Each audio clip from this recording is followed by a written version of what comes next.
إن الذين جاءوا بالإفك عصبة منكم لا تحسبوه شرا لكم بل هو خير لكم لكل امرئ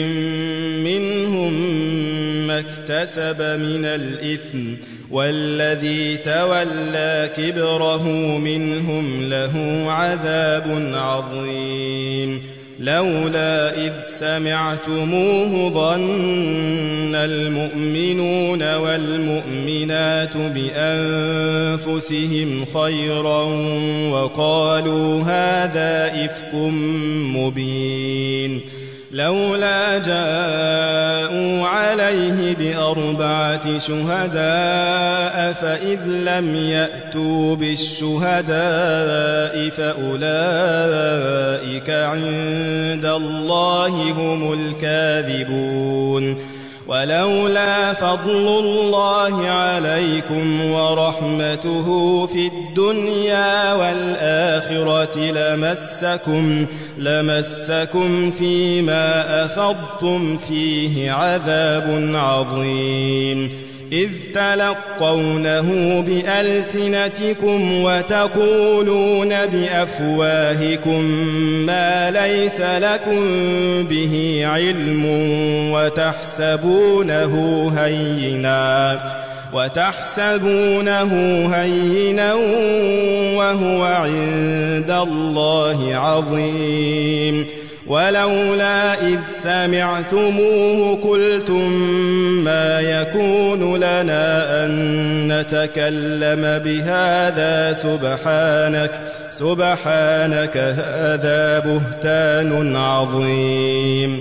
يعظكم الله أن تعودوا لمثله أبدا إن كنتم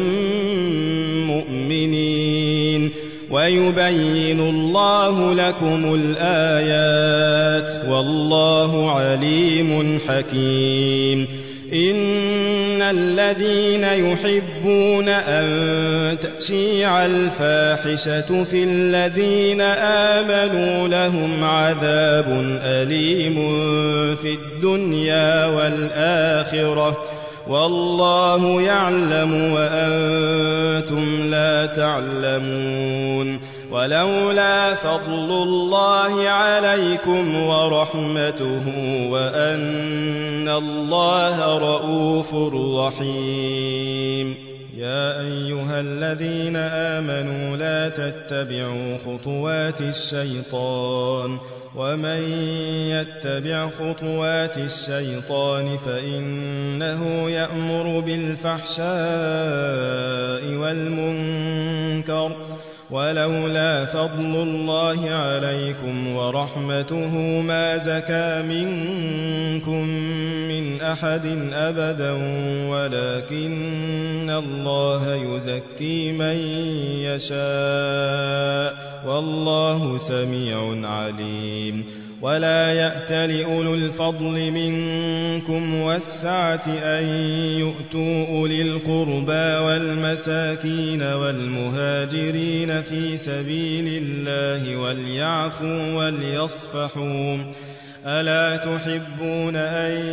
يغفر الله لكم والله غفور رحيم إن الذين يرمون المحصنات الغافلات المؤمنات لعنوا في الدنيا والآخرة ولهم عذاب عظيم